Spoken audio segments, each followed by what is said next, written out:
Irmãos e irmãs,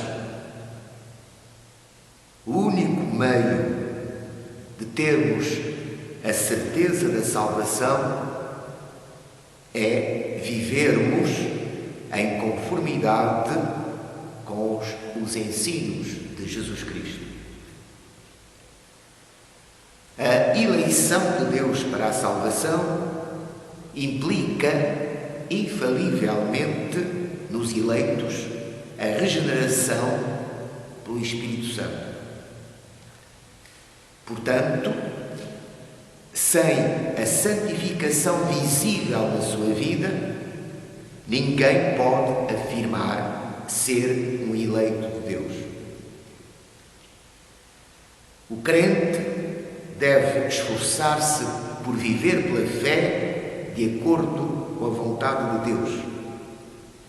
Só assim poderá permanecer firme como discípulo de Jesus Cristo. Um tal comportamento levará também o crente a ter uma consciência maior da sua vocação e eleição. A fé dos eleitos de Deus firma-se na Sagrada Escritura, sabendo que ela foi escrita por homens santos de Deus, inspirados pelo Espírito Santo. Então abramos as Sagradas Escrituras na segunda carta do apóstolo Pedro. Segunda carta do apóstolo Pedro, segunda epístola universal do apóstolo São Pedro. Segunda de Pedro, capítulo 1, vamos ler apenas os versículos 10 a 21. Portanto, a partir do versículo 10 em diante. Segunda de Pedro 1, 10 em diante até 21.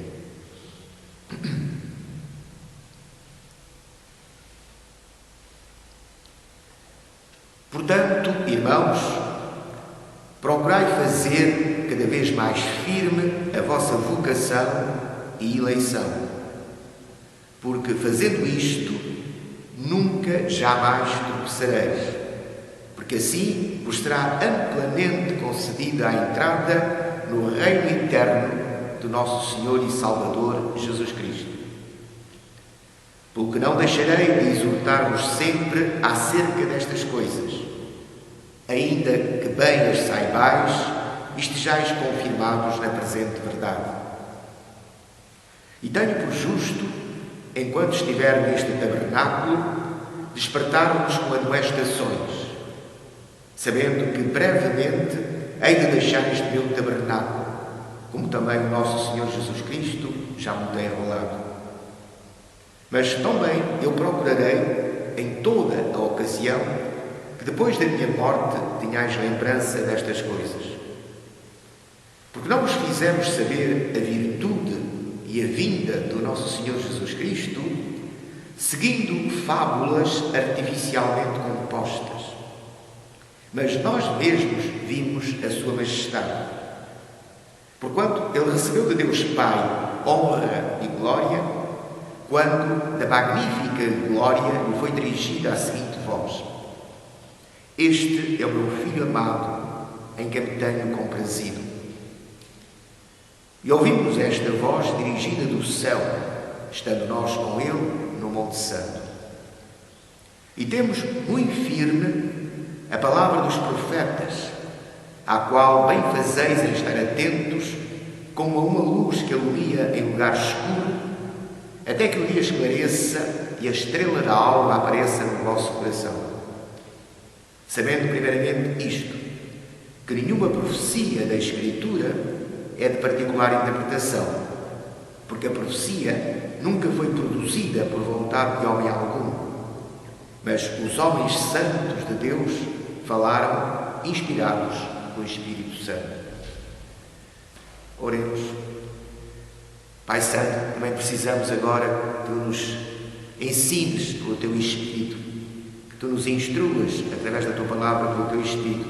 Pedimos-Te muita sabedoria, precisamos de muita sabedoria para compreender a Tua Palavra e forças espirituais para vivermos o nosso dia-a-dia. Uma vez mais que a Tua Palavra está aberta dentro de nós, fala-nos e dá-nos ouvidos para ouvirmos a Tua voz. dá-nos também corações sensíveis, corações receptivos à Tua Palavra, para que ela fique bem gravada nos nossos corações e nas nossas mentes, a fim de podermos aplicar no nosso dia-a-dia. Mais uma vez te pedimos por todos aqueles que estão escutando neste momento a Tua Palavra.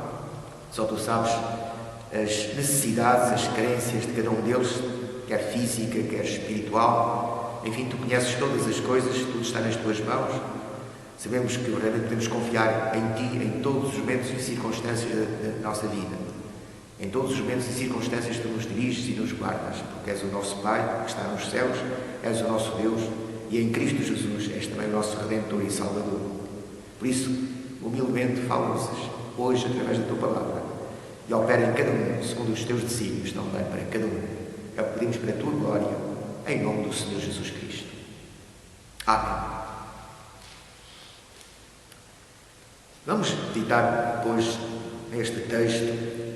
Muitas vezes se põe em causa a certeza da salvação. E, obviamente, é importante que tenhamos a certeza da salvação. E vamos ver que há sinais visíveis da salvação, sem os quais não podemos ter a certeza da salvação. A salvação é um dom gratuito de Deus, mas implica uma ação de Deus na vida de cada um daqueles que são salvos. E essa ação é visível. E, portanto, de uma forma maior ou menor, mas é sempre visível. Portanto, não podemos ter a certeza da salvação sem essa visibilidade, da ação de Deus na nossa vida. Por isso, Pedro, no versículo 10, diz: portanto, irmãos, procurai fazer cada vez mais firme a vossa vocação e eleição. Portanto, remete-nos para o que Pedro tinha dito anteriormente, e é bom que leiamos ainda os versículos 5, o versículo 5 deste capítulo, para podermos depois entrar dentro do texto. Vamos colocar, portanto, este texto dentro do seu contexto, para o podermos compreender melhor. É só assim que podemos compreender bem os textos bíblicos, quando os colocamos dentro do seu contexto. Caso contrário, podemos errar na interpretação do texto. No versículo 5, Pedro disse, ou escreveu: e vós também, pondo nisto mesmo, reparem, pondo nisto mesmo toda a diligência, acrescentai à vossa fé a virtude. Portanto, acrescentai à vossa fé a virtude. E à virtude, a ciência, o conhecimento, claro, o conhecimento de Deus, das coisas de Deus. E à ciência, a temperança. É bom que saibamos, mas que sejamos moderados no desejo de conhecer. Muitas vezes nós queremos conhecer aquilo que não nos é revelado. A nossa ciência, o nosso conhecimento deve, portanto, ser orientado por este desejo, que é sabermos tudo aquilo que Deus nos revela na Sua Palavra, dentro, enfim, da luz com que o Espírito Santo nos ilumina e com a sabedoria que Ele nos dá, dentro, portanto, com a medida da sabedoria que Ele nos dá, procuramos saber tudo aquilo que Deus nos revela na Sua Palavra, acerca de si mesmo, acerca de nós mesmos, acerca da nossa salvação, enfim, acerca de todas as coisas que verdadeiramente nós necessitamos saber. Deus nos revela, Deus nos dá a conhecer tudo isso através da Sua Palavra. Mas há muitas coisas que nós, por vezes, queremos saber, mas que Deus não nos revela, que não está escrito na Sua Palavra e, portanto, não é para o nosso conhecimento. São mistérios que nos transcendem. São coisas que não são para nós. As coisas ocultas são para Deus. As coisas reveladas são para nós. Portanto, nós devemos procurar conhecer aquilo que Deus nos revela através da Sua Palavra. Devemos procurar estudar, aprofundar, conhecer cada vez mais aquilo que Deus nos revela na Sua Palavra, mas com temperança, com moderação. Ou seja, sem querermos saber mais do que convém saber. Sem querermos ir além do que está escrito. Cuidado, portanto, que esta é uma tentação muito grande, que por vezes surge na vida do crente. Querer conhecer aquilo que Deus não nos revela. Querer ir para além do que está escrito. Portanto, é bom que procuremos aprofundar o que está escrito. Ter um conhecimento profundo daquilo que está escrito. Que é, portanto, que Deus nos revela na sua palavra. Mas com temperança, com moderação. E quando Deus deixa de nos ensinar, nós não podemos saber mais, não podemos ir além daquilo que Ele nos ensinou. E devemos ficar satisfeitos, devemos ficar, portanto, saciados com o conhecimento que Deus nos dá e não queiramos ir além desse conhecimento. Portanto, há ciência, temperança, e há temperança, paciência. É necessária muita paciência ou perseverança na nossa vivência cristã.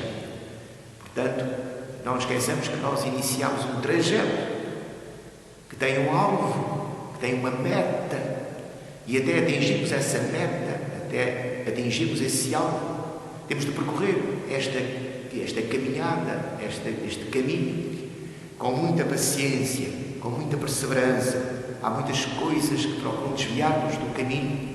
Há muitas situações adversas, muitas aflições, muitas tribulações, mas devemos caminhar com paciência, firmados na fé, uma vez dada aos santos, sabendo que Deus não falha no cumprimento das suas promessas.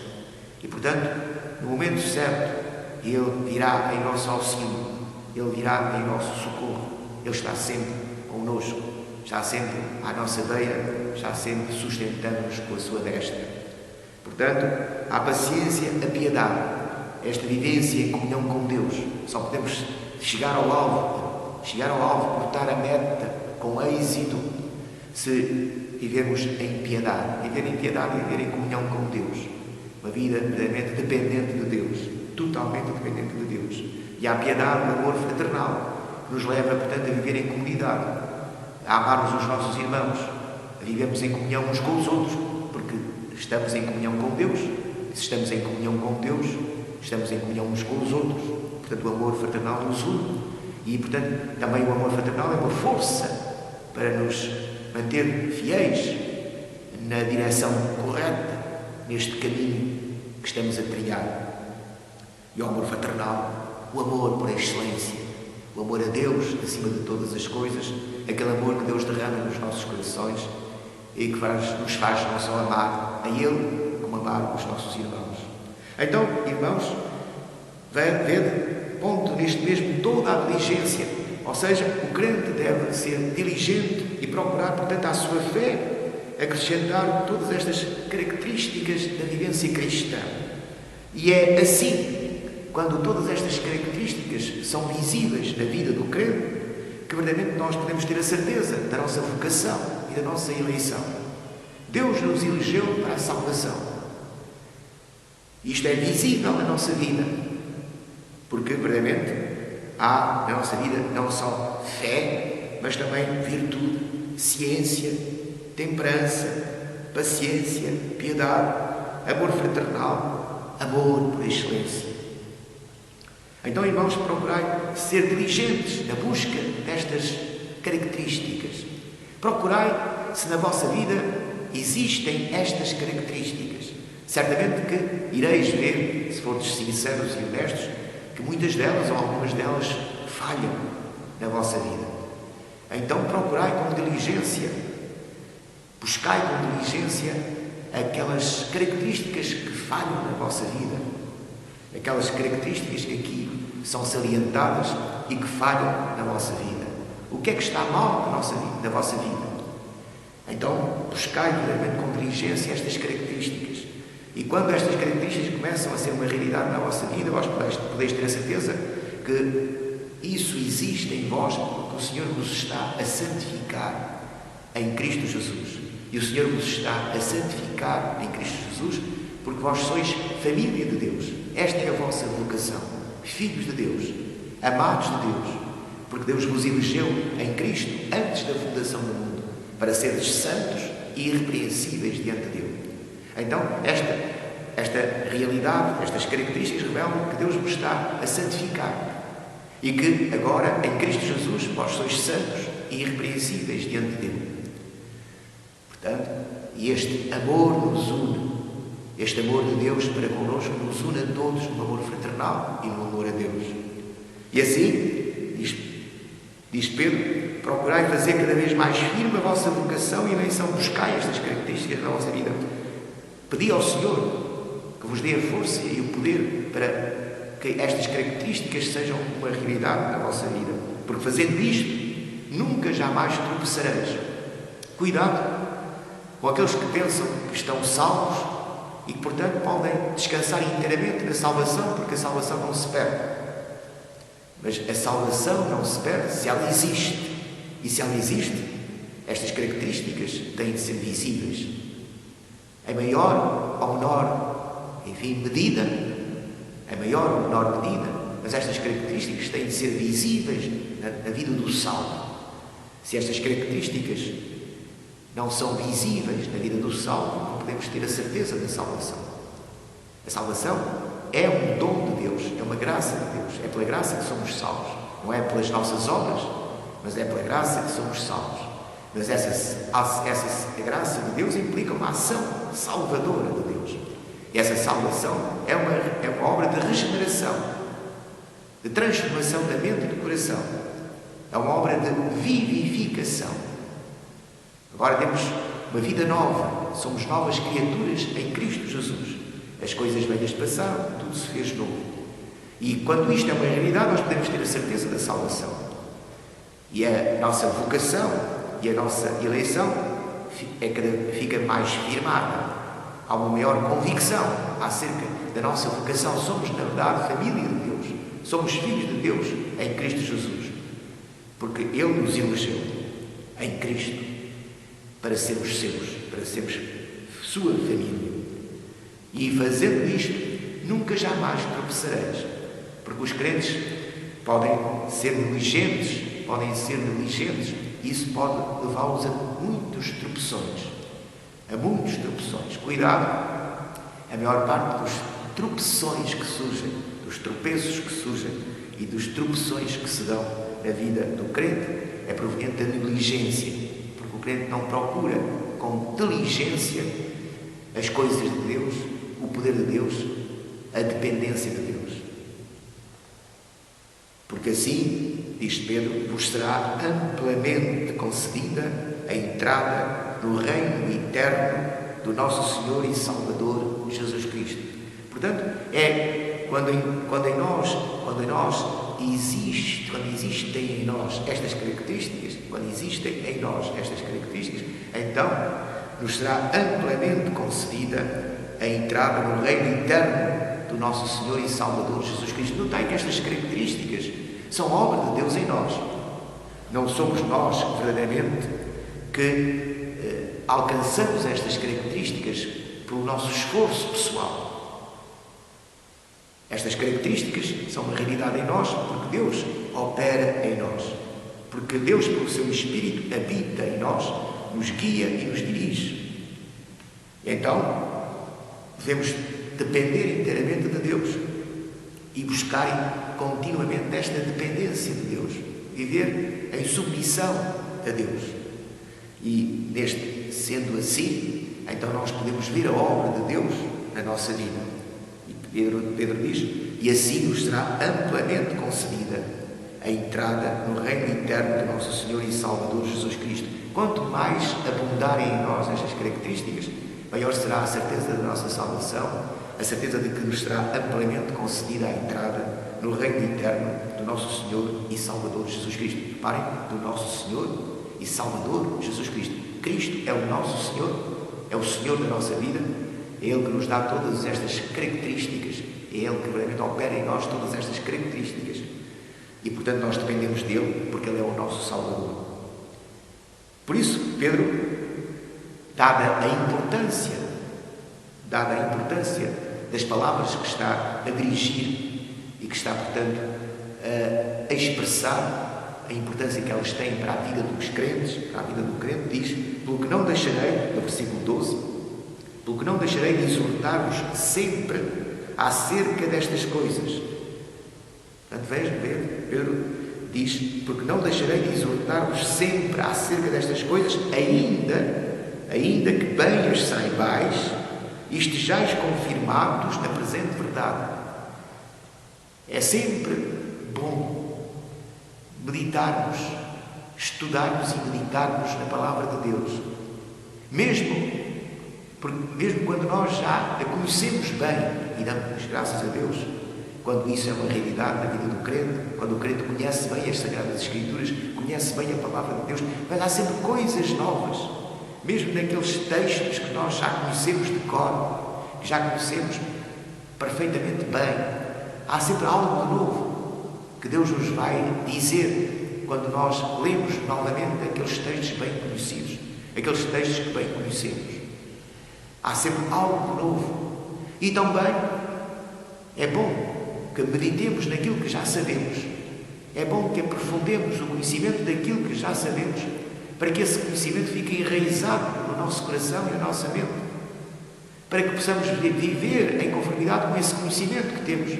Muitas vezes o conhecimento que temos é tão superficial. Nós temos conhecimento, mas é tão superficial, não atinge o nosso coração, não atinge a nossa mente, e portanto nós não vivemos em conformidade com o conhecimento que temos. Para que possamos viver em conformidade com o conhecimento que temos da palavra de Deus, é preciso estudar a palavra de Deus assiduamente, aprofundar portanto, o conhecimento da palavra de Deus. E aquilo que nós já sabemos, devemos continuar a meditar e a aprofundar o conhecimento, para que aquilo que já sabemos possa interiorizar-se em nós, possa, digamos, radicar-se em nós, criar raízes no nosso coração e na nossa mente, a fim de que possamos depois ter a mente de Cristo, para que possamos realmente ter sentimentos e desejos de acordo com a vontade de Deus. Por isso, muitas vezes os crentes têm esta tendência: já conheço bem a palavra de Deus, não preciso de ler a palavra de Deus, não preciso de estudar a palavra de Deus, porque já a conheço bem, já a tenho estudado tantas vezes. Mas, irmãos, cuidado com as ideias que Satanás muitas vezes coloca na nossa mente e no nosso coração. Nós necessitamos sempre de conhecer mais, de saber mais da palavra de Deus. Portanto, não deixarei de exortar-vos sempre acerca destas coisas, ainda que bem as saibais e estejais confirmados na presente verdade. Há alguns crentes que dizem que até não precisam de vir à igreja, porque já conhecem já sabem o que é que o pregador vai dizer, já sabem perfeitamente o que o pregador vai falar, aquilo que o pregador vai dizer, vai, portanto, ensinar. Portanto, não precisam de vir à casa de oração. Vendo como Satanás opera no coração e na mente muitas vezes dos crentes. Nós nunca sabemos tudo. Há muito mais para saber. E quanto mais conhecemos os mistérios de Deus, a revelação de Deus, mais consciência temos de que sabemos tão pouco, e que necessitamos saber cada vez mais. Precisamos cada vez mais de ser instruídos pela palavra de Deus, pelo Espírito Santo de Deus. Nunca devemos estar satisfeitos com aquilo que sabemos, mas devemos procurar saber mais, embora sempre, como dissemos no princípio, nos limites da palavra de Deus. Ou seja, quando a palavra de Deus deixa de ensinar, nós não podemos aprender mais. Só podemos aprender enquanto a palavra de Deus nos ensina. E até onde ela nos ensina, devemos buscar esse ensinamento. Devemos aprofundar esse ensinamento. Até onde ela nos ensina. Quando ela deixa de nos ensinar acerca de coisas que nós gostaríamos de saber, quando ela deixa de nos ensinar, nós não podemos saber mais. Esta é a tal temperança necessária do conhecimento. Não querer saber mais do que convém saber. Então, Pedro diz: não deixarei de exortar-vos acerca destas coisas, dada a sua importância, ainda que bem as saibais e estejais confirmados na presente verdade. E tenho por justo, Pedro diz isto, e tenho por justo, enquanto estiver neste tabernáculo, despertar-vos com amonestações, sabendo que brevemente hei de deixar este meu tabernáculo, como também o nosso Senhor Jesus Cristo já me tem revelado. Ou seja, Pedro tinha consciência, o Senhor Jesus tinha-lhe revelado que estava breve o momento da sua partida, que em breve ele iria partir para o Senhor. Em breve ele iria, portanto, de passar pela morte. E Pedro tinha consciência, nesta segunda carta, portanto, deve ser, portanto, um dos momentos finais da sua peregrinação terrena. Esta carta deve ter sido escrita muito perto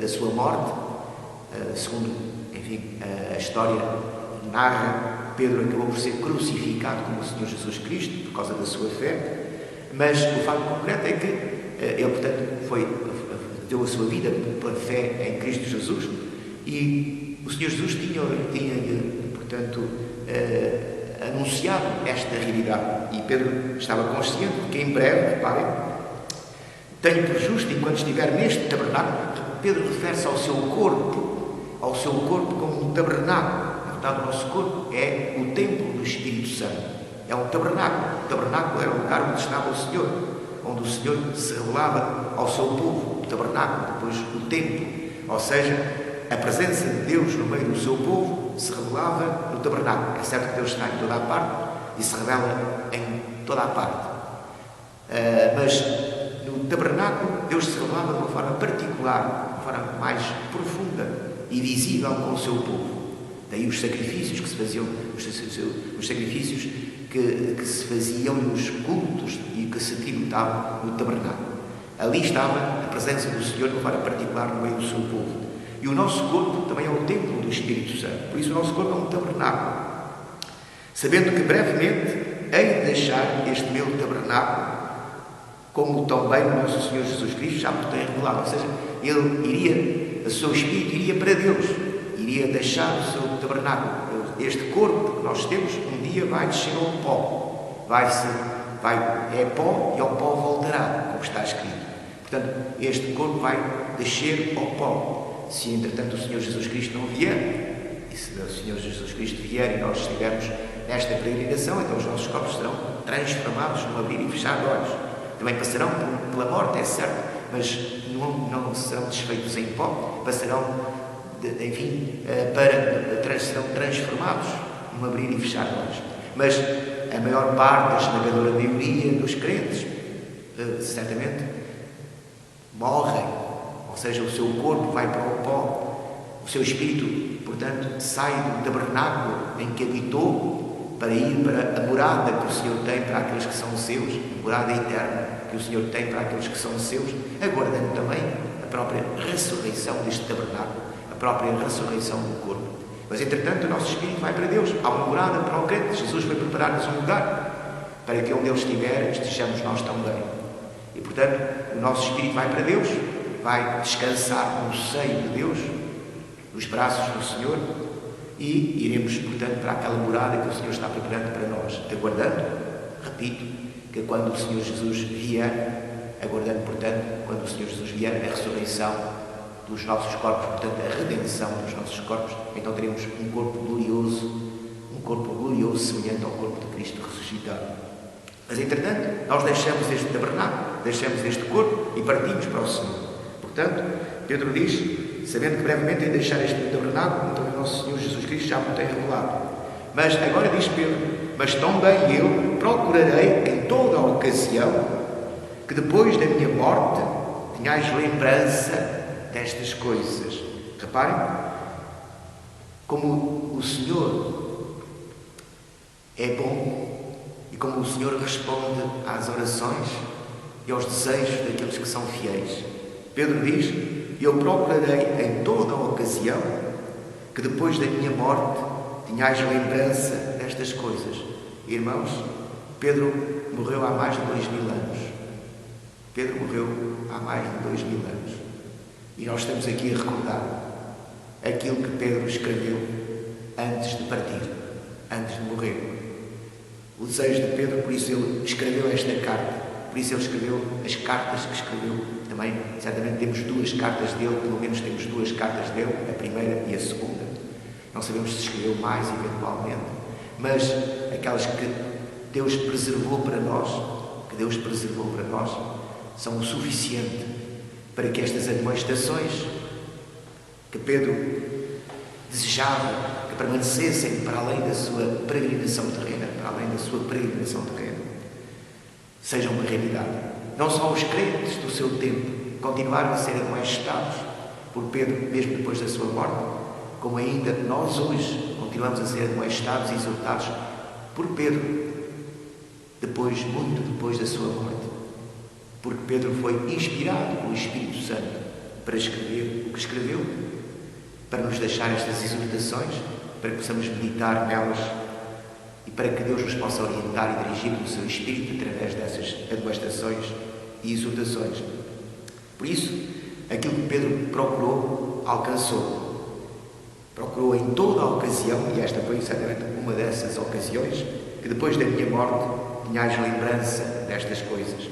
Porque não? E porquê? Porque Pedro tem este desejo imenso, este desejo intenso de que aquilo que está a dizer permaneça para além da sua morte, permaneça para além da sua vida nesta peregrinação terrena. Porque aquilo que ele está a dizer é fundamental para a salvação dos homens. Não só para a salvação da sua geração, mas para a salvação de todas as gerações dos homens. Em todas as épocas, em todas as gerações, há um só meio de salvação e um só caminho de salvação, que é Cristo. E é esse caminho que Pedro revela. E tem razões para o revelar com autoridade, com poder vindo de Deus. E Pedro diz porquê? Porque não vos fizemos saber a virtude ou o poder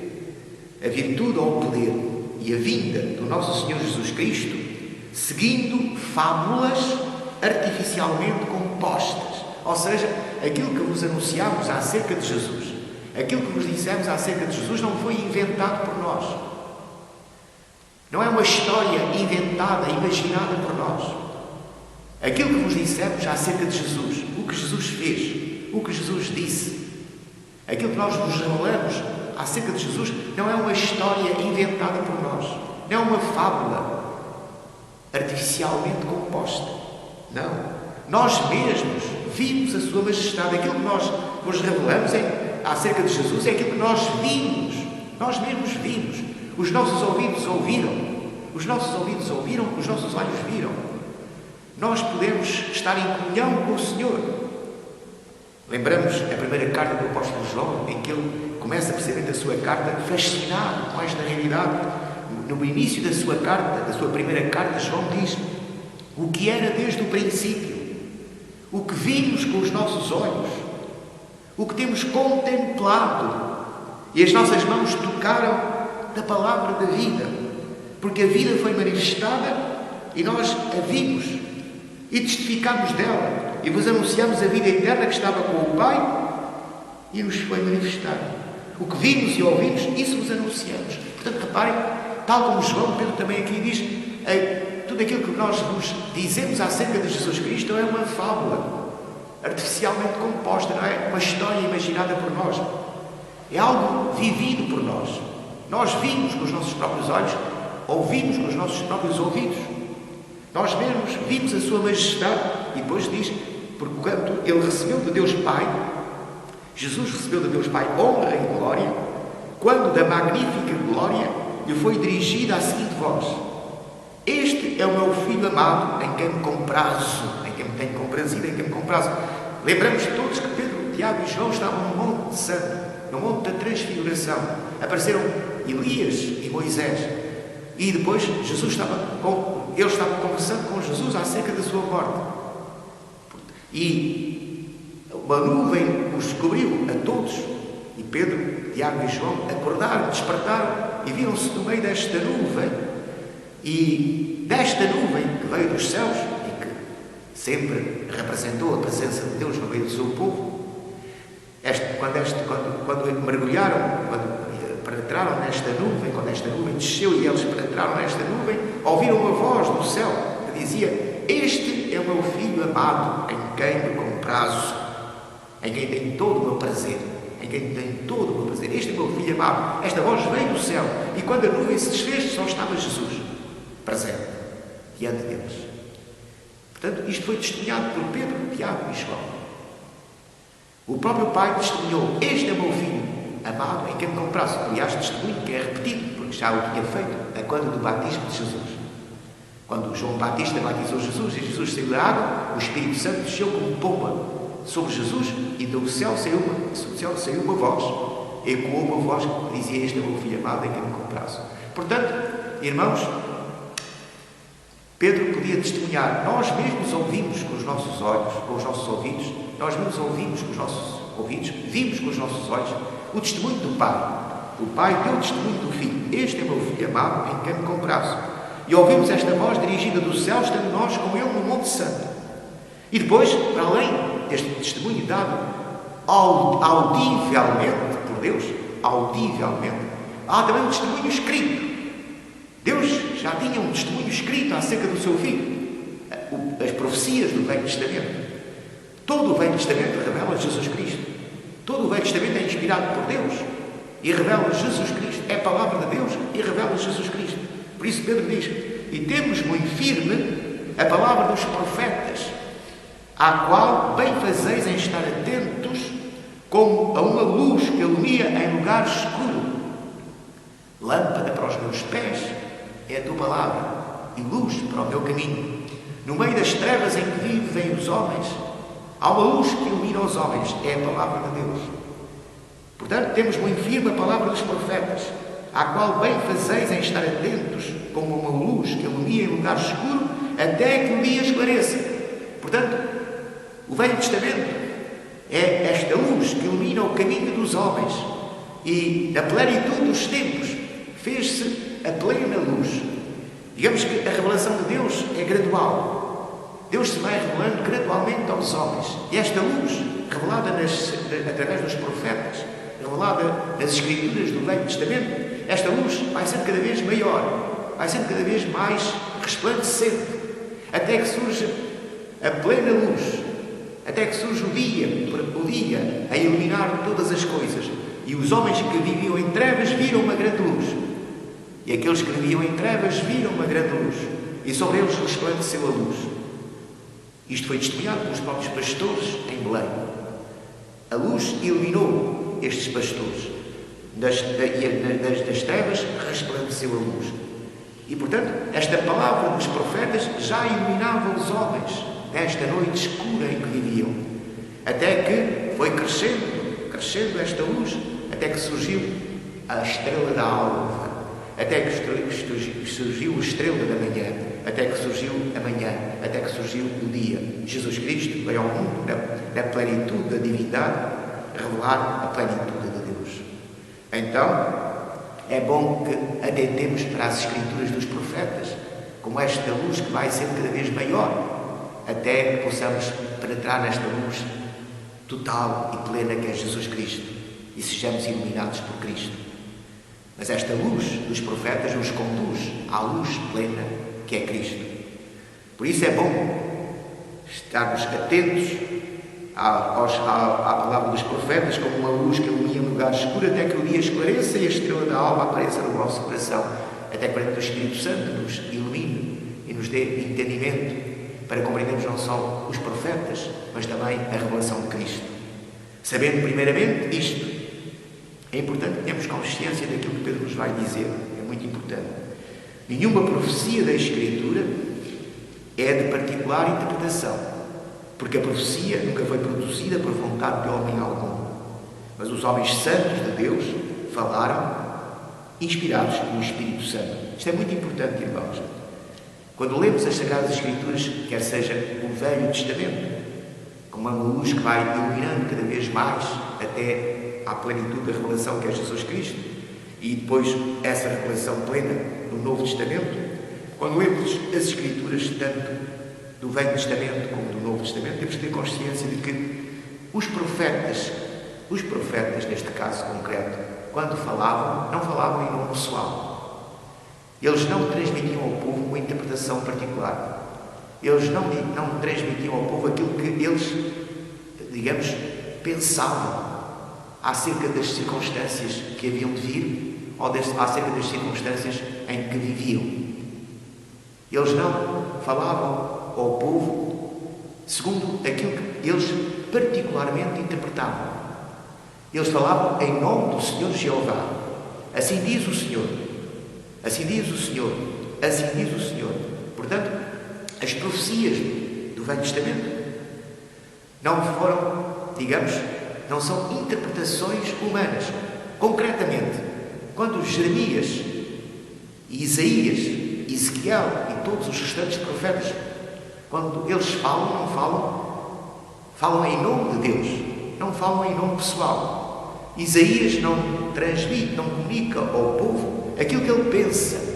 Ele comunica ao povo aquilo que Deus lhe disse para comunicar. Ele fala em nome do Senhor, as palavras que o Senhor lhe deu para falar, para transmitir. Portanto, nem Isaías, nem Jeremias, nem Ezequiel, nem todos os restantes profetas, quando ensinam, quando admoestam, quando exortam o povo, não estão a falar e a dizer aquilo que eles pensam, ou aquilo que é uma interpretação pessoal, particular deles. Pedro diz, a profecia nunca foi produzida por vontade de homem algum. Alguns profetas até foram bastante renitentes e tinham problemas em revelar aquilo que Deus lhes revelava e que aquilo que Deus lhes transmitia para que fosse também comunicado ao povo. Eles muitas vezes, a mensagem era tão má, a mensagem era tão grave, havia consequências trágicas para a ingratidão e para a rebelião do povo, que os profetas muitas vezes, alguns deles, chegaram a ser renitentes, porque a palavra era muito dura, era muito difícil transmitir aquela palavra ao povo. Palavra, portanto, de reprovação, de rejeição, palavra, portanto, de consequências graves, exílio, morte. Portanto, não foi por vontade pessoal que eles transmitiam essas mensagens, nem era muito menos uma interpretação particular deles, daquilo que poderia acontecer. Ou seja, como nós hoje podemos vaticinar, diante daquilo que conhecemos da história, perante estas circunstâncias, isto vai dar nisto, de certeza absoluta que vai dar nisto. Mas isto é uma interpretação particular nossa. Mas eles, os profetas, não era por vontade pessoal que transmitiam a mensagem que transmitiam. Porque a profecia nunca foi produzida por vontade de homem algum, mas eram homens santos de Deus. E por isso Deus os usou. Eram homens santos de Deus, que Deus tinha santificado para o ministério da profecia. Que Deus tinha santificado e separado para o ministério da profecia. Eram homens santos de Deus que falaram e depois escreveram, inspirados pelo Espírito Santo. Portanto, irmãos, devemos atentar para a Escritura, tanto do Velho como do Novo Testamento, porque ela foi escrita por homens. Quando nós dizemos que a Bíblia é a palavra de Deus, vem sempre alguém com uma luminar inteligência e dizer, mas ela foi escrita por homens. Ninguém duvida que foi escrita por homens, obviamente. Mas homens santos de Deus escreveram a palavra, a Escritura, inspirados pelo Espírito Santo. Por isso, porque foram divinamente inspirados. A palavra que escreveram, embora fosse escrita por homens, é palavra de Deus. Que nós possamos firmar-nos nela e, com diligência, procurar pôr em prática a palavra de Deus, para assim termos a certeza da salvação. Amém.